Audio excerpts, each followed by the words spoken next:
everyone, welcome back to Mithi Narzary YouTube channel. So logoफोर आं दा क'क्राझार सफैबाय ओमफ्राय क'क्राझारनिफ्राय सफैनानै फ्रेश जानानै रेडि जानानै ओमफ्राय दा जेरावहाय इंटरनेशनल नलेज फेस्टिवल जागोन बेयावहाय आं थांगासिनो दं आरो स' नोंथांमोनाबो आंजों लोगोसे फैबाय थादो इंटरनेशनल फेस्टिवल जानायसिम स' फैनाय बायदिब्ला आंजों लोगोसे नै लामायाव दं आङो दा थांगासिनो आङो दा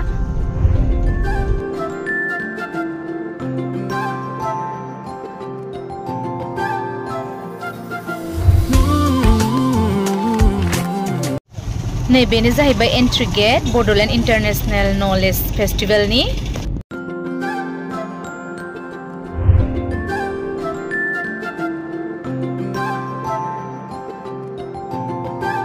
हेलो प्रकाश हाय ठीक हो तुम कैसे हो एकदम सफैगौ मोनाबाय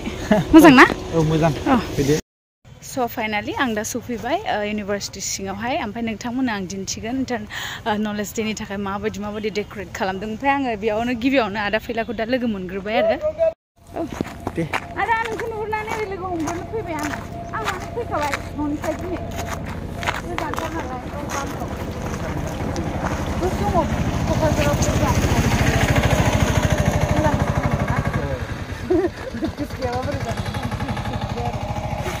बापरे मोजांसो डेक'रेट खालामदोंना जों एसे ब्लगबो बानायनोसै ना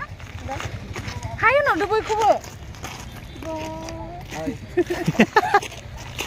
देब्राथ' थाबायदो स' नायनो हागोन नै एकदमबारे मोजाङै डेक'रेट खालामदोंना प्रकाश बरिया औ आच्छा जिगाबनि न' ना दा बायदियावथ' जिगाबनि न'खौ थुरिनि न' जों थुरिनि न'आवनो थानानै देरबोबाय नङा होमबा दाथ' जों बेफोरबायदि नुनो बिराद खम मोनसै माने नुलानो ओंखायनो माने बेयाव नुफैनानै बिराद मोजां मोनदों आरो आङो बिनि केटेगरिया मोननै सिस्टेम थालायो थुरिनिया गोबाव बोसोर जोरो ओमफ्राय बे माइनि जिगाबा बि एसे थाबैनो माने बैसा माबा जायो बैसा जायो माबा थुरिखौथ' हाजोनिफ्रायसो बांसिन लाबोखायोमोन नै खिन्थु बिराद मोजां नुदों आरो इभिनिं टाइम जाबाय नालाय एसे माबा नुबाय मबाइलनि माबाखौहाय आरो नोंथांमोना नायनो हागोन थेवबो नै इथिं बानायगासिनो दं साना आरि जानायखाय औ थेवबो बिराद मोजां नुदों दै माबा मोनसे माने बाहेर कान्ट्रि बायदि नुलायलायथारदों आरो स' औ र' नैबेयावबो नायनो हागोन Indian Oil Corporation Limited Bongaigaon Refinery. Oh, first Bodoland International Knowledge Festival 2023. A grand successful. Oh. Nay, entry abe ara. Bongaigaonia na? Acha. Oमफ्राय नों मा होनदोंमोन बिथिं? माने आं बुंनाया बै BIKF होनदों नालाय B means Bodoland ओमफ्राय I means international ओमफ्राय K means knowledge It means festival जाहैबाय आरो ना अच्छा Bodoland International Knowledge Festival ओरैबो पार्क जाबाय बै पार्कखौ गिदिंजोबनोसै दिनै सानाव फैखानानै मोजां नांबाय गासिबो मैदेर बानायनाय इटानि आच्छा इफोर ना ओमफ्राय आलासिफ्रा सोर फैगोन होनदों ओरैनो आलासिफोरा जाहैबाय जाहा Nobel Peace Prize winner Muhammad Yunus sir बिथाङा जाबाय ग्रामीण बेंकनि फाउन्डारबो माबानि बांलादेशनि बिथाङा आच्छा civil society leader bankers and economics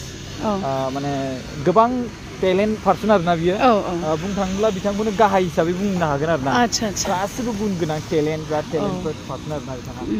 नैबे सार जा फैदों सार मोजां मोजां अमा बायनो थांनायसो नायदोंमोन आं दिनै लोगो मोनबाय ना एसे नायनो फैदों दे ओमफ्राय इथिंबो देखायनोसै बा इथिं गयबो गायगुलायथारदों माथो ना ओरै थांसै आच्छा दे थ' बेयाव मा दखानफोर होगोन नामा मेथाइ दखान आच्छा मा नांगौ बेयाव बायनोबो हागोन बायनानै जानोबो हागोन आरो ना दिनै गैथ'वा गाबोननिफ्रायसो स्टार्ट नालाय आच्छा दिन्थिनोसै नै बेयाव नायनो हागोन टुरिजम डिपार्टमेन्ट BTC वाव बे लाइट जोंगोन आरो मोनायावहाय ओमफ्राय बिथिं टुरिजमनि नैबे जोंनि आर'नाइ नङा होमबा गोमोजों गोजा गोथां होनानै माबा मोनसे खालामगोन आरो दा फिटिं खालामगासिनो दं बानायगासिनो दङ बक्स बहायबाय ओमफ्राय बिथिंजाय नै आबैमोनबो दंफैयो बिथिंजाय मोख्रा बानायगासिनो दङ मोख्राखौहाय नै आदाया बानायगासिनो दं कालार फोनगासिनो दं आरो औ उन्दुबाय आबै मोख्राया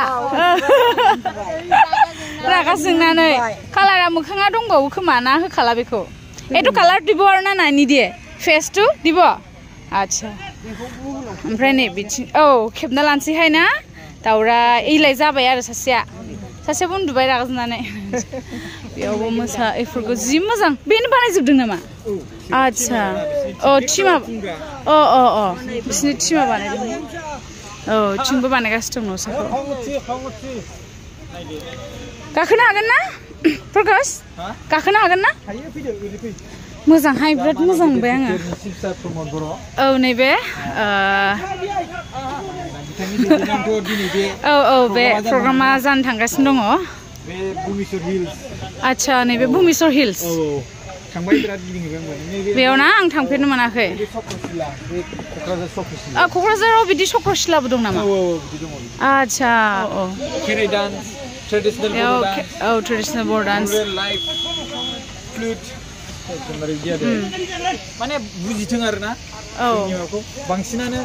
आलासि जायफोर फैगोन बिसोरो गासिबो इन्टारनेशनेल गोजाना मेन थिंस जों बोरैहाय सल्भ खालामनांगोन दा जों बर'नि लिरबाथ' बिसोर बुजिनाय नङालाय दा साप'ज हमना ला बे मा जायगा नङा होमबा जोंनि बर'नि लिरबा बिसोरो फरायनो रोंनाय नङा डाइरेक्ट बुजिबाय बेखौ मा बुङो बर'आवहाय बेखौथ' बुजिबाय सिफुंखौ बेखौ इंलिसनि लिरबा बुजिगोन खेराइ डान्सखौबो बेखौ खेराइ डान्स होनना बुजिगोन डान्सखौ बुजिगोन दा नाथाय मा डान्स बेखौथ' बुजिनाय नङा ना बिदि आरो बेवहायबो लाइट फिटिं खालामदों ओमफ्राय बिथिं नायनो हागोन नै एफोर डेक'रेटखौ बिराद मोजां नुदों आङो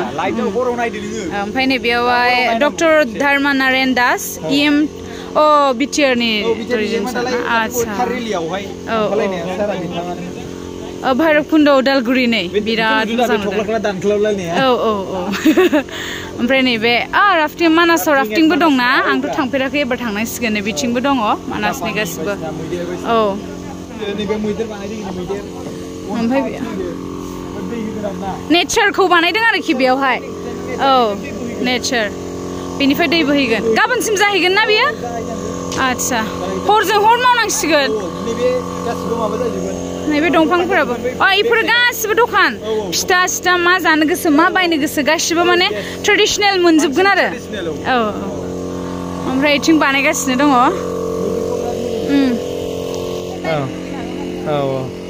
गाखोदो नों बेवहाय नङा बे बस्था बायदि सिस्टेम थायोना बिनि सायावनो कालार होबाय आरो आं गाखोनांगौबा बे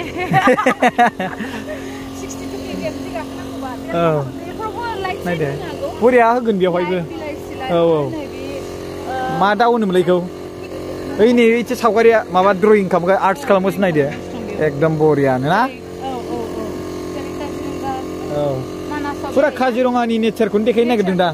औ फै औ मोनायाव नायनांगौ मोनायाव बांसिन माने मोजांसिन नुसिनगोन आरो मोनायावथ' एक्चुअली बेयाव ओरैनो बिदि फैनाय जानाय नंला नाथाय 1 मार्चआव आंबो बेयाव पारफर्म खालामगोन स' नोंथांमोनखौ बयखौ मोनायाव बे समाव लोगो मोनगोन आरो बे समाव नुगोन आं बाट दिनै दिननि माने माबाखौ नायना लागोन सिनारिखौ माबाखौ नायना लागोन फैबाय जेला नायनोसै नङा होमबा ना बै समावथ' क्राउडि जागोन मानसिफ्रा बेरायनो मोननाय नङा औ बेखौबो बिराद मोजां नै जिगाब औ बे दा हरफ्राव फिलाप जाजोबसिन बेवहाय थुरियानो बियो अबे औ बे थुरिनिरा नायदो इखौ बेसेबां मोजां नुखो दा मन्दिर बायदिखौ ओमफ्राय बेखौथ' जोंनि बर'नि बे नै बेथ' गय माबा जाहैबाय नेचारेल थासिगोनबो बेयाव आंनिबाथ' बियो फिननाय नंला बिदिथ' दोननाय नङादां दोननाय नङा ना ओहो दोननाय नङादां थुफिनगोनदां बेखौ आच्छा माबा मोनसे फिल्ड नांगौबा प्लेन नांगौबा औ जोंनि बर'नि सिनायथिखौ दिन्थिबाय आरो औ फुरा एकदम ओइथे नायदो ओइथे माबाया ओइनि न' माने नेचारेल आलासि इन्टारनेशनेल आलासिफोरखौ माने होनो नाजादों आरो ना बेयाव दोनगोन आरो ना औ थाबायो आरो बेयाव ना औ नङा नैबेयाव नङा बै बिथिंसो औ नायगोन दे जों बेखौबो ना ओमफ्राय बिथिं डिपार्टमेन्ट अफ एग्रिकालचार जाहैबाय नै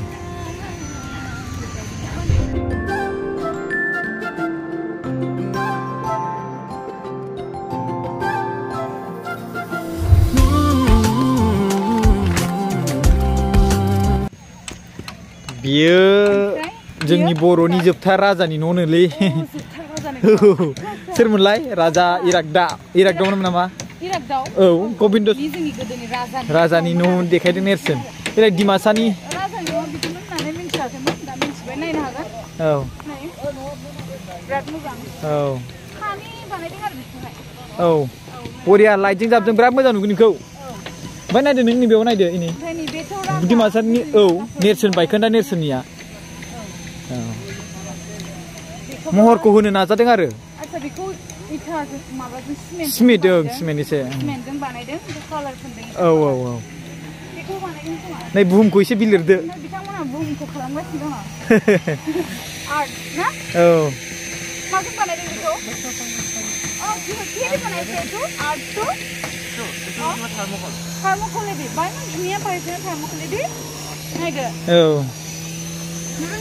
औ फट' लादो र' थाम्बनेलनि थाखाय मोजां जागोन औ बिनि सायाव गाखोनो मोननाय मोनदो नैबे भारतलै बेयो भारत औ नायबानो सिनायखायोना बै जाबाय श्रीलंका बिनि सायाव दोनगोन माने औ बिनि सायाव दोनगोन ओइ नै फार्स्ट ब्लग बानायदों एसे र' भिडिअ आखाइ मिलाथारांना जेबो नङा मिलाबाबो मैथाया मालाय मैथा जागासिनो ओमफ्राय बिथिं नायनो हागोन नै फार्स्ट BIKF 2023 ना औ कालार होबावगोन नामा बेयाव ना बेनो थासिगोन कालार होनासो थिखांखादों मोननोनो थांलामोन बेखौ बहानिफ्राय मोनखो मिथियाबा बेफोरखौ लानायावनो बिराद बाजेट थाङो बेयावनो थानानै बे थुरिनि न'आवनो थानानै औ औ आंखौ नुदों दा औ नुदों मानो नुवाखै जानो हाब आर्मिफोरनि ना औ आर्मि बरिया ओमफ्राय बिथिंजाय आर्मिफोरनि मा होनो बिसोरनि थाग्रा जायगा कटेज औ गावसोरनो बानायना लाखायो नुदों औ बिराद मोजां नुदों खिन्थु बेखौ बिराद बरिया सिनारि फ्रेसजोंनो माने रायज्लायदो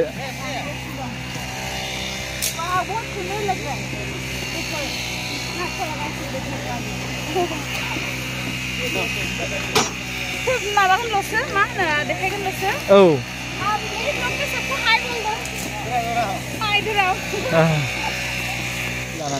हाय बोल दो अब लोग कहाँ से लगा के बनाया ना ये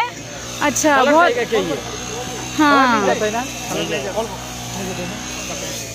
कालार बेखौनो नेटखौनो बिसोरो बिदि कालार फोननानै ड्रेस कालार बिदि बानायना होदों आरो बिराद मोजां नुदों ओमफ्राय गावसोरनो मालाय साजायबाय थादों गावसोरनो बानायबाय थादों गारियाबो दङ फट' लानोसै प्रकाश बेयाव मोनसे ना नै मादैमोनाबो थांजोबसै नामा मादैमोनालाय थांजोबसै ए नै मालाय जि मोजां मोजां मा बेयाव साफा बानायदों ना मा बानायदों बेयाव दै ओंखारगोन आरोखि बेनिफ्राय औ ओमफ्राय नै बेयावहाय गार्डेन माने लाइक पार्कआवफ्राव थायोना बिदि बानायसिगोन बेयावहाय दैया अन खालामबा ओमफ्राय बेयाव फुल सुलखौ उनाव साजायगोन खोमा आरो आबैमोन मादैमोन खामानि मावफैदोंमोन मालाय थांजोब्बाय नै बेलासि जाबाय नालाय गाबोन फैफिनजोबसिगोन बिसोरो मोजां नुदों नै लाइटजों मोजां नुगोन बेखौ मोनायाव बिराद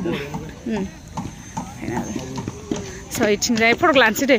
बिथिं गेजेराव जिरायनाय जायगाबो खालामदों जाय जाय माने बेरायनो फैनाया जिरायनोबो हागोन आरो बेयावहाय ना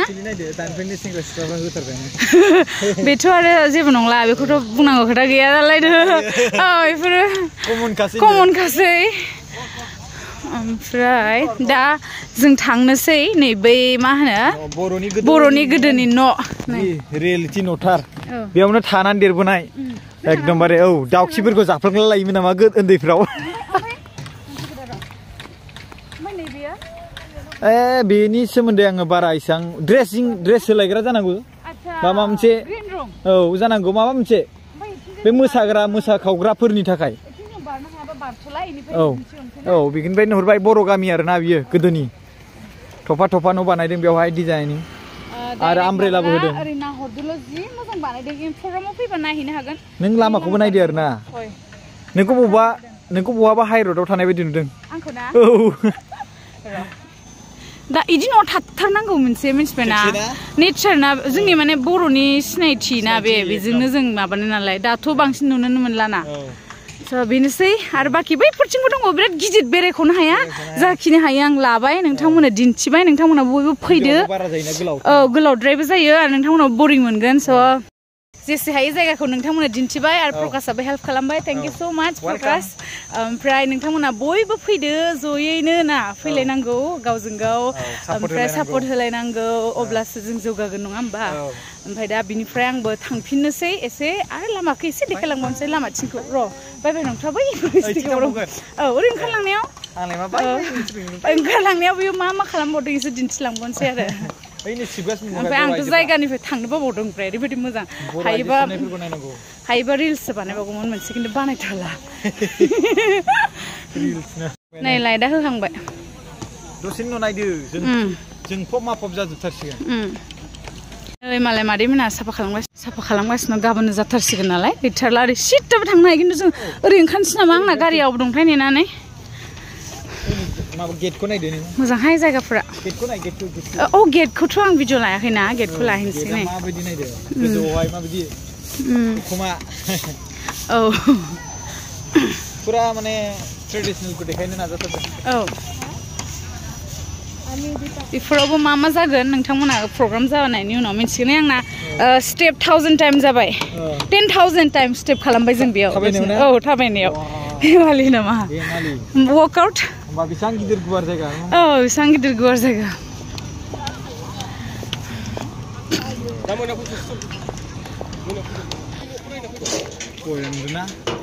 नै गेटआव फट' मोनसे लानोसैहाय स' फाइनालि फैनानै आं बिराद मोजां मोनबाय नोंथांमोनाबो फै बयबो मोजां मोनगोन नोंथांमोनाबो बिरादनो आरो ना बिराद सोलोंनो औ बिराद सोलोंथावना बुस्थु दं बेवहाय आरो लोगोसे माने नायनानैबो मोजां मोनगोन आरो नोंथांमोना स' नलेज फेस्टिभेलावथ' आरो नलेजनि माने गियाननि सागोर आरोना बेयाव फेस्टिभेल गियाननि सागोर फेस्टिभेल बानायदों माने स' बेयावहाय गोबां नलेज मोनगोन दानि बावैसो जोंहा मा होनोमोनलाय उर्सुला फासेल होननाय मोनसे प्रफेसार सासे फैदों जार्मानिफ्राय जास्ट रिसिभ खालामदों बिथांखौ बड'लेण्ड गेस्ट हाउसआव दोनहैबाय नङा होमबा आरो नोंथांमोना बलिउडनि एक्टर फैगोनखौथ' मिथिखाबाय सनु सुद फैगोन बिबेक ओबरय फैगोन एडभान्स मिथिखाबाय आरो बिसोर फैबाथाय एडभान्स जाखायो निउस मिडियानो फोसावजोबखायो जास्ट एसेल' निउस मोननांगौ नङा होमबा बिसोर फैनाय ओमफ्राय दा जों बिदिबो बांद्राय गोलाव बानायबाय थाला ना मा बुङो ओमफ्राय दा ब्लग एसेनि खिनि बाखि नङा जों जुदि गासै बाथ्राखौ बुंजोबबा नोंसोर फैना माखौ नायगोन माखौ नायगोन माबा मोनसेथ' दोननांगोन ना एटलिस्ट ओमफ्राय दा मा होनो सारप्राइजथ' ओमफ्राय स' दा आं ब्लगखौ दोनथ'नोसै ओमफ्राय नोंथांमोनजों गासैजोंबो 1 तारिख मोनायावहाय लोगो मोननोसै स' बाय बाय